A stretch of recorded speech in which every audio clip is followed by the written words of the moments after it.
What's going on, everybody, and welcome back to another exploration adventure. Today we're exploring some waters we already know. At this point you've probably seen a couple of videos from this place. I don't know if this one's been out yet, but we're going to explore some more water in this area. Conditions are a little bit different, so see if we do something different today, or see if we can find some more of the same stuff we had been seeing.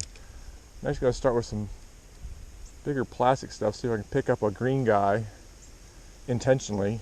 I don't know why, but it's pretty grassy down there, so that might not work. But if not, maybe the crappie still's in here.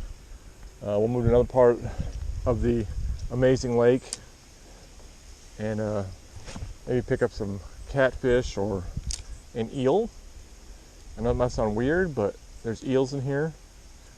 And I finally caught one last trip out here. I wasn't recording, but I did get one, so we'll see. We'll see what happens. I'm sure we'll find something, even if we have to resort to baits, but it works. So let's see what's going on in here today. I can quite get that where I want it to go. Unfortunately, this bait is light, very light. At some point today, Brother Matthew should be joining us.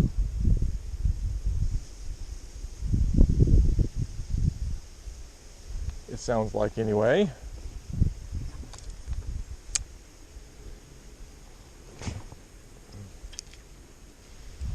Oh, something just came out and chased it. I don't know what it was. I don't know how bad this wind's going to be today. Something was swimming with it. I don't know if it was just a turtle or what it was. Probably just a turtle.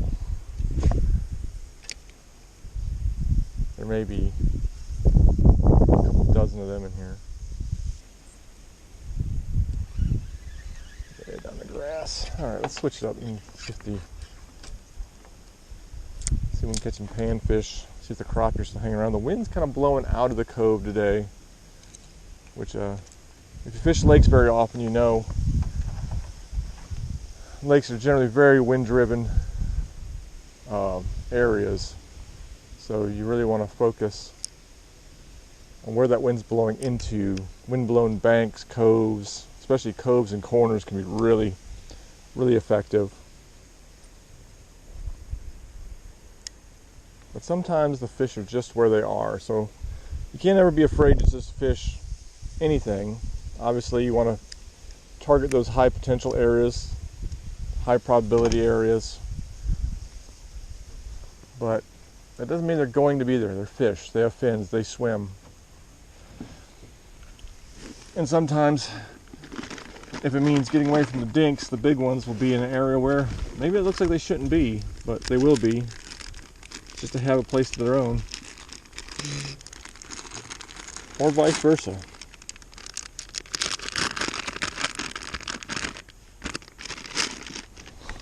I'm going to start out with the Wondermelon straight tail.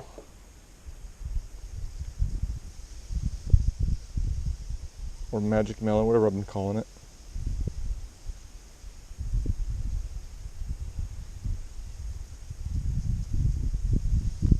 Let's throw it on one 32nd, 64th, whatever that is. I don't know how deep I'm going to need to be today. Probably a little deeper than that. It's not super deep in this cove, but it's just deep enough that you don't want to be over their heads or on the bottom too much. There's just enough grass still growing.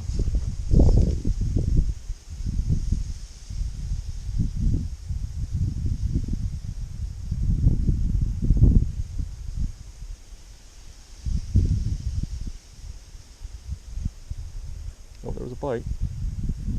Definitely didn't take it. Something grabbed it. Wind's blowing it pretty quick. There's no chop. There's a little chop. I'm not so worried about it drifting. The waves work your lure kind of underneath it for you. You don't have to jig it as much. Pop it to keep it moving. Sometimes just having that bait swimming underneath the surface there, especially for crappie. Crappie can be real weird about their bites. Just having something out there drifting will sometimes just be all it takes to get their attention. I've definitely seen a lure get overworked and them not have any interest in it, but then there's times when they want something that's just being yanked around crazy. You just gotta try different things and figure it out.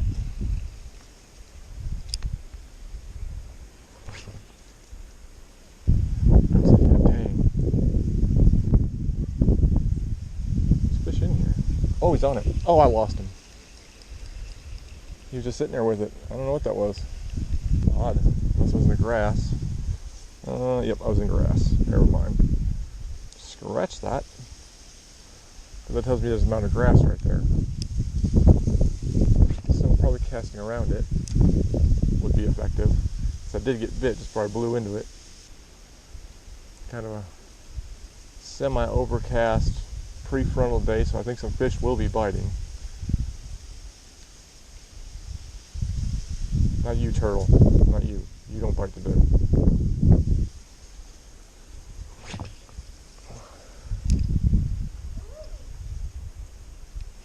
Oh my gosh. There's one.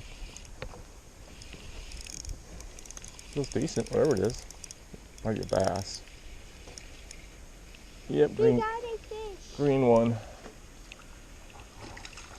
Is it okay we can see one? He got a fish.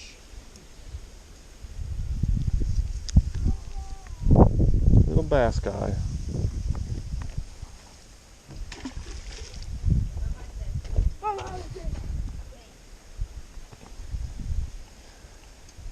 It was pretty quick further out in the mouth of the cove here a little bit more. Let's go back out there again and see what happens. I got a bite. Oh, my bobber's tied up. Maybe it'll straighten itself out.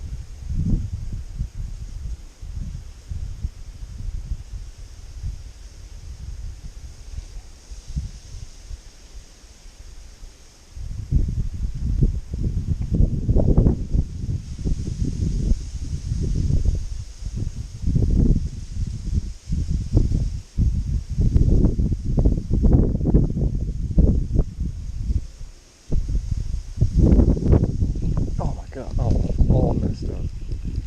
I mean, all messed up. Oh, come on, get out of there. Thank you. Shoot, that is a debacle. Look at that mess. Ugh. Phone rang, so I wasn't recording, but I just got this nice bluegill. Thrown out there, they've just been drilling it as soon as it hits the water. That's a solid 8-incher, maybe 8.5. Ouch! I've been stuck. Goodbye, my friend. Wish there was a better release point from up here, but it is what it is. Lots of quick bites over there. And that's on the plastic, so I think of nothing else. If this slows down, switching to the worms will be crucial. The plastics are usually kind of good for weeding out some. Oh my gosh, there's so many fish out there right now. How did I miss that? I mean, they're straight pulling it under. Quick. Must just be little. It's the only thing I can assume. So far I've got the little bass and a nice bluegill. Enough to keep me interested anyway.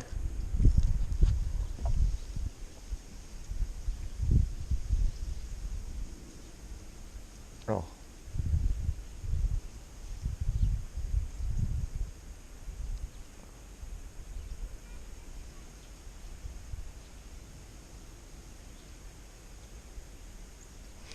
Oh my gosh, slack. There's one. What the heck is that? Another little bass. Little bass. Little bitty green guy. Little bob. Woo. Little tiny bob.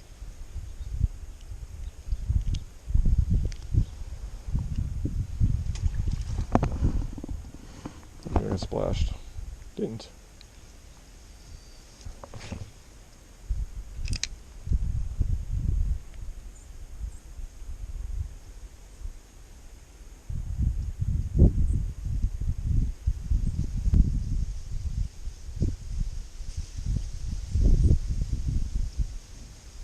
do feel like if this is down at water level. There's one. That's a crappie, I think. Yeah, nice crappie. Now, better than some of the ones I had been seeing.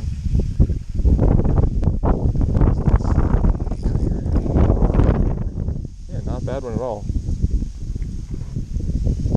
Not what I know is in here, but ouch. And I've been spotted. That's a decent one. Probably 9.5, maybe 10 inches.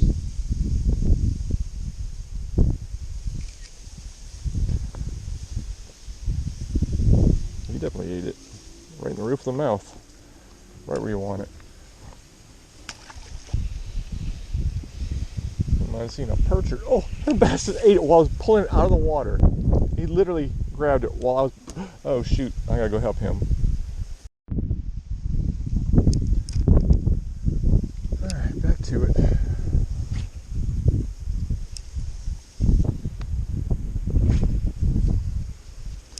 Now we got that chop going. See?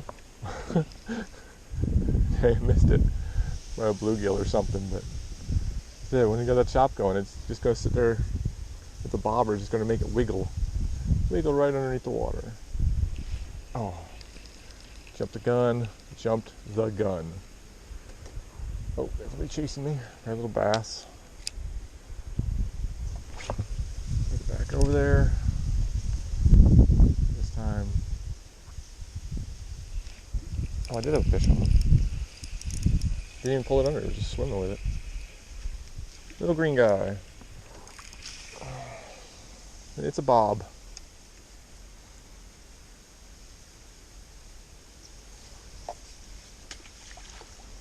Guess it's bob season already. Might have to go to the jack slap at some point today. See if there's anybody chasing schools of bait if we see it.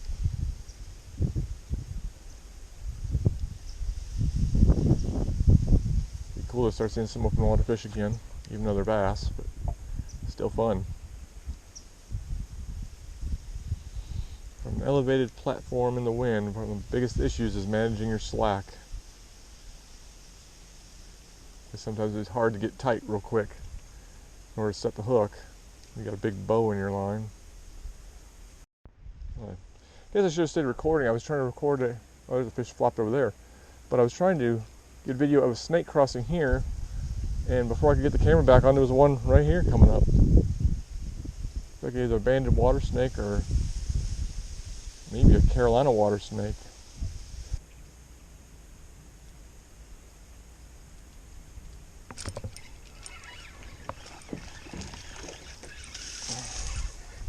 Little guy. Well, that's a good sign.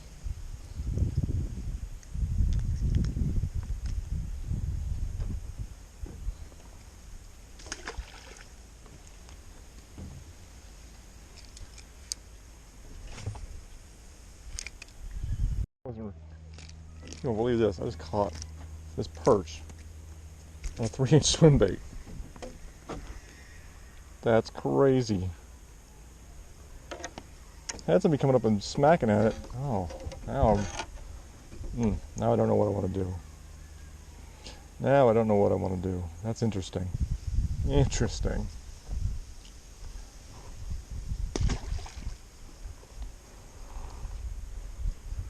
Definitely think maybe the a change in color of my other plastic would be ideal. Now I'm thinking what I thought were bass hitting it may not have been bass hitting it.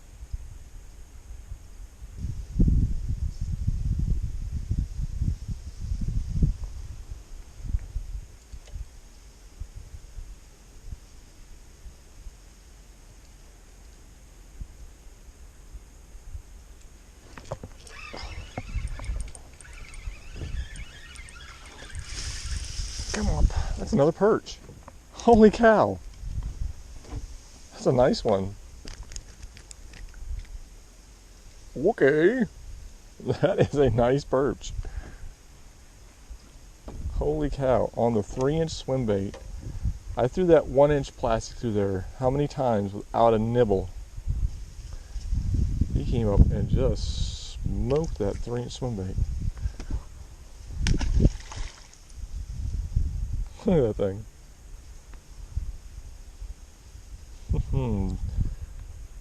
The shad destroying must be going into effect.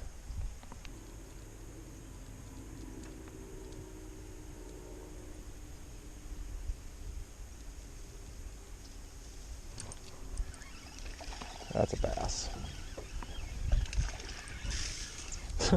Bass are smaller than the perch were. Bobs. Well, I haven't been recording because things were slow, but we're dropping some worms down, and I caught an eel. If you can see him, because he's going crazy, like eels do. Look at that guy. Ugh, he's all slimy. I'm getting all snotted up here. All right, let's see if we can get him unhooked and back in here quick-ish. They don't understand the concept of you're helping them by unhooking them. Come on, buddy. There he goes. Okay. There, see? Once it's out of your nose, it's all right, isn't it? There you go, bud. Whoop. Bye-bye. See, we do that again. Well, it's been slow, but we got a fish on. We got a kitty. It's like a fun-sized little channel here. Let's swing around to the ramp here, so we got a landing zone. Fun-sized channel for sure on the ultralight. You'd think he was huge. Probably 2-3 pounds.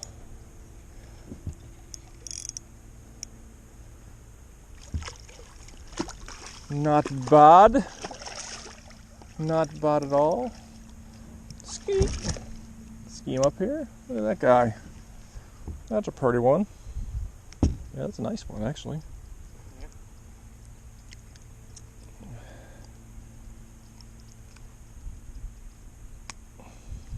I was prepared, I might take him home.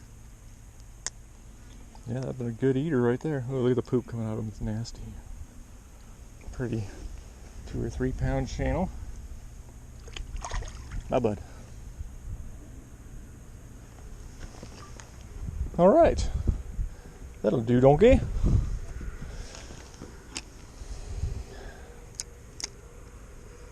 Just a gobble wormies. What'd you get? I bet it's a bluegill. Giant. Giant. Whoa, look how fat. Well, he's probably eating about 10 worms now, so. Have a good day or exploration adventures.